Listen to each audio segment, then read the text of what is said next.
In this episode, we answer life's biggest questions about how you manage your money, what you're doing with your life, whether you're on the right path, on the wrong path. It's a tall task, but we're going to start tackling it right now. Let's get started. Let's get some money. From New Money, New Problems, it's the New Money, New Problems podcast, a show for successful professionals searching for the tools they need to navigate financial opportunities and obstacles they've never seen. Negotiating compensation, purchasing your first investment property, helping your family with money, the highs and lows of entrepreneurship. New Money brings new problems that require new solutions. Join us as we work through them together.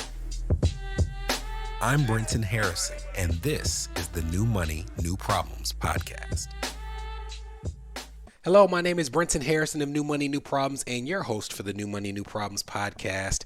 Hope the holiday season finds you working a little less, spending more time with family, as I am trying to do. And today's episode, like last week's, is less about the technical and more about the introspective. And it comes at the confluence of several events and me thinking about several conversations I've had over the past several months and even a longer period of time. The first thing that brought this topic to mind is in January, my church, Riverside, Nashville, is doing the Financial Literacy Symposium, bringing it back for the first time since before the pandemic. I'll put the link if you're in the Nashville area in the show notes to RSVP. We'd love to have you. But it's an annual symposium where we have workshops on everything from credit to budgeting to entrepreneurship and homeownership. And this year, the keynote speakers for the event are a couple that goes by the name Rich and Regular, Julian and Kirsten Saunders. They met in corporate America, decided that corporate America was not for them, and through a series of events and plans, simultaneously put themselves in a position to walk away from corporate America while also building a brand that teaches others how to do it. And I don't want to say it culminated, because culminated implies that they're done, but it led to the release of their book, Cashing Out, Win the Wealth Game by Walking Away. If you're following along with us on screen, you're looking at the cover of this book. We're going to put a link to this in the show notes. And if you're a part of our email community, a little Easter egg at the end of this podcast, we will make sure that there's an incentive for being in that community that involves this book. But we'll put the link to it in the show notes. And Julian and Kirsten are a couple that just seem really genuine in their ability to not just teach others, but also to be honest with themselves about the steps that they're taking now to pursue a certain objective. The next thing that had me thinking about today's topic is FinCon. And at FinCon, you come across several people who are pursuing their own version of FIRE. FIRE stands for Financial Independence, Retire Early. And the concept of it gained steam 10 to 12 years ago, and there were several acolytes who were pursuing the ability to build their investment portfolios to a certain point where they could just live off of the interest that those investments earned each year. And if you follow along to earlier episodes of this podcast, it sounds like they are adherents to the 4% rule. The concept being that you can build your investments to the point where you can live off of 4% interest each year with some level of certainty that you're not going to outspend your corpus. As an example, $1 million in investments at 4% generates a $40,000 income. Now, there are several offshoots of the FIRE movement. There's Fat FIRE, there's Barista FIRE, there's Coastal FIRE, there's Lean FIRE. We'll put an article in the show notes that details all the different versions of FIRE. But again, even if they are more extreme than Julian and Kirsten's version of walking away, the concept is similar. They are assessing the life they live now, comparing it to the life they want to live, and they're charting a course of action that builds towards the right objective. And the last thing that reminded me and had me thinking of today's topic was a conversation that happened over 10 years ago. We shared the money story in earlier episodes of my professional mentor, Marcus Henderson. And Marcus used to let me tag along to all of his meetings. And I remember there was a meeting with an older gentleman who happened to be one of Marcus's mentors, had several assets, property all over town, owned several businesses, but he did not take a significant amount of money or as much as he could from those businesses home. He lived off of a certain salary. He drove the same car. He went to the same places, and Marcus was joking about it with him and saying, you're making all this money. Why won't you just take it home? Why are you leaving it all in the businesses? Why don't you enjoy it a bit? And the guy looked at him, and even though Marcus was joking, he seriously replied and said, I am enjoying myself. I do the things that I want to do, and I do it within a certain income. income. And I've told myself that at this certain level of income, and the amount that he said is irrelevant to the conversation, but at this level of income, I can keep my priorities straight and do what I want to do. And if I were to bring home more, then my priorities are out of order. I'm either doing something trying to impress somebody, or to generate additional income, I'm going to have to sacrifice a part of what makes my life fulfilled now. And I thought that was just incredible perspective. If you're following along with us on screen, there's an article from CNBC that's entitled "More Money Means More Happiness for Most of Us. Here's when earning over $100,000 doesn't help." And in this article, they reference 3 studies. And the first study was published in 2010 by researchers at Princeton University. And what they found is, on the path to earning $75,000, the more money you earn, the happier you become. But once you crack $75,000 in income, earning more does not generate the same amount of happiness. So if you go from $75,000 to $90,000, you don't get as much additional happiness as you did when you went from $60,000 to $75,000. Now in 2021, a researcher at University of Pennsylvania published a study that disputed those findings and said that when you earn more money, you do get additional happiness, and there is not a plateau. So these studies are conflicting. There's a breakdown. There's a difference in opinion.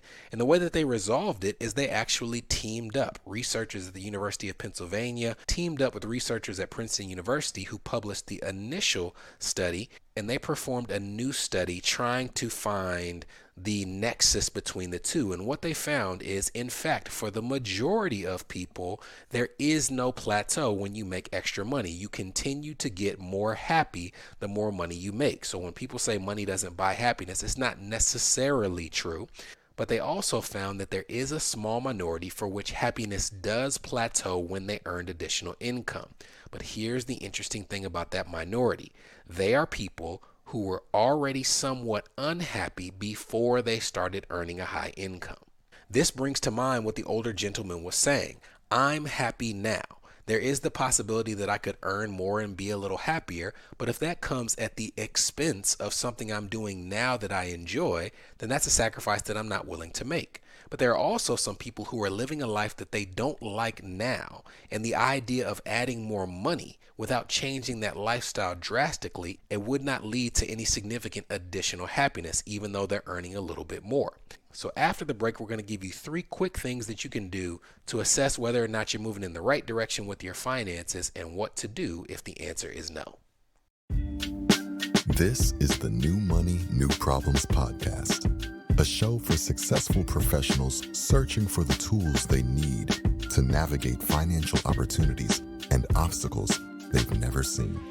We'll be right back. Are you wondering what new money problems you might be overlooking in your financial life? If so, we've got great news.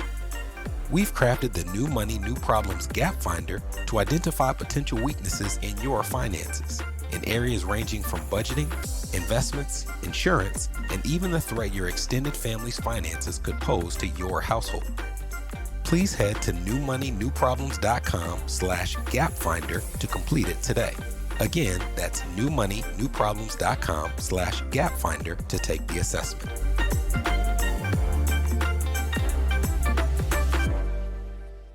You're listening to the New Money, New Problems podcast. Subscribe now at newmoneynewproblems.com. Welcome back. Before the break, we talked about some of the events that led to this moment of introspection, and I want to share 3 high-level things that you can do to ask yourself if you're moving in the right direction with not just your money, but also the way that you're earning your money. And we're keeping it high level because, as I shared, there is a couple out there who gave you more concrete steps, and if they are willing, we'll invite them on the podcast one day, and they can share some of those steps in more detail. But the first thing I would love for you to do is to take out 2 sheets of paper. And on 1 sheet of paper, I want you to write out the life that you are living now in terms of how frequently you're working, how long you're working, the flexibility of your schedule, how much you're earning, what you feel in terms of your stress levels with family, with finance, just the ability to do the things that you enjoy. I want you to honestly write out how you're living your life now. And then on the second sheet of paper, I want you to write out your ideal life. How frequently would you be working? Would you be working at all? Would you be traveling more frequently? Would it be domestic or international? What does life look like in your version of a fulfilled life? I want you to put those pieces next to each other, and I want you to line them up and as objectively as you can, see how far you are from your fulfilled life. I've shared on this podcast that my goal in the next 5 years is to build myself to the point where I am working either 4 days a week or working 10 months out of the year and traveling the other 2 months. Part of what led me down that path is during the pandemic, the ability to spend more time with my family was something that I really enjoyed. And I also recognized that if I were to go back to the same work schedule post-pandemic, the life that I was living wasn't conducive to the one that I wanted to live. And now my son is 5 years old, almost 6. And I can tell you that even now, you would think kids don't pick up on it. But late in the evening, if mommy and daddy are on their laptops, he'll come and bang on the keys or try to grab our phone. And it seems he's being impish, but in reality, he wants our attention. So it makes me cognizant of what I'm doing now and asking myself the question, are the activities that I'm doing today making it more or less likely that I'll be able to work 4 days a week or work 10 months out of the year 4 years from now? It's not helpful if my activities earn more income but don't bring me more flexibility, because flexibility is a big part of what leads to my fulfilled life. Now, you may be able to, like me, structure the life that you live and the work that you do so that you can have your fulfilled life while still working in your job of choice, while still working in that company, that industry. Or you might be in an industry where when you look at your ideal life, you realize it's not conducive. You might be a corporate attorney and you're realizing that if you want more time back in your day, unfortunately, your industry doesn't mean that just because you're promoted, you suddenly have more time back in your day. If you want a fulfilled life, that tells you might have to pursue a different industry. You might have to dial back on work, which could mean dialing back on income, which leads to the second activity. The second activity is I want you to, as best as you can, estimate how much it would cost you on a monthly basis to live your fulfilled life. Not the extra lavish things that you would add on top. Oh, if I want to travel internationally, I want to go to the Maldives and I want to go for 2 weeks at a time. Literally just the basics of your fulfilled life. I want to travel. Here's a reasonable amount that I would spend on travel. I want to be able to pursue these hobbies. Here's a reasonable amount that I can put in my budget to pursue these hobbies. Now write down your fixed expenses. You might still have a mortgage. You might still have rent. You might still have utilities in this scenario, but write out what it costs for you to live your ideal life. Because how are you going to build towards something if you don't even know what that number is or that lifestyle is to which you're building? Now we know the lifestyle. We know how much it costs to live that lifestyle. And the last thing that I want you to do is I want you to compare that amount of monthly income to what you're earning now. Now, when you do this, you might be like me. I'm in a scenario where I'm in an industry where I can structure my days so that I can work efficiently to earn the amount of income that's needed to live the life that I want to live, but I'm not there yet. I'm short of that income goal. And that gives me some perspective on making sure, again, that the activities that I do now don't just generate income, but they do it in a way that also generates flexibility. If you're in the scenario where you fall short, but you recognize that in your industry there's not going to be that flexibility, that at least lets you know that you may need to pursue something else. And as daunting as that may seem, what would be the point of knowing that you're going in the opposite direction of the life that you want to live and not making any changes? I would want to know that as soon as humanly possible. The second group of people are people who are on pace, right? I'm earning the amount of income, but maybe I don't have the flexibility. And now you can start to ask yourself, are there ways that I can establish that efficiency? Is it just being more productive? Is it changing the way that I work? Is it changing the structure? Is it delegating some tasks and putting myself in a position where someone else is doing the work and I can go generate more revenue with less time? Knowing that you're on the right track at least allows you to look at the structure of your days, the structure of your years, and figure out where there's some give and take in some ways that allow you to keep your income, your net income, without changing the overall structure of your work.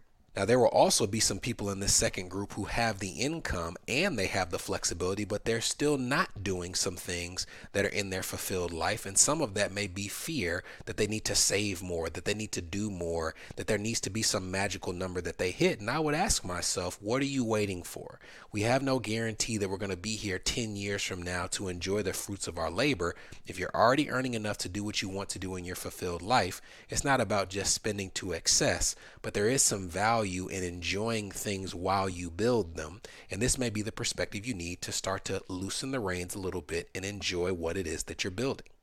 And then the last group of people are people who are ahead of the game. You are earning more than what you need to live your fulfilled life, but you're still not doing it. And if you're doing this and you earn the income but not the flexibility, I would say you're now in a position where maybe you can dial back on the work that you're doing and structure your days with a little more authority and say, I have the freedom to lose income but gain time and still live the life that makes me fulfilled. Now, those are 3 quick exercises. I'm telling you, I did this for myself. I know my income number. I know my fulfilled life, and it took me less than 30 minutes to do. But going into the year 2024, I think this is a valuable exercise that you can do.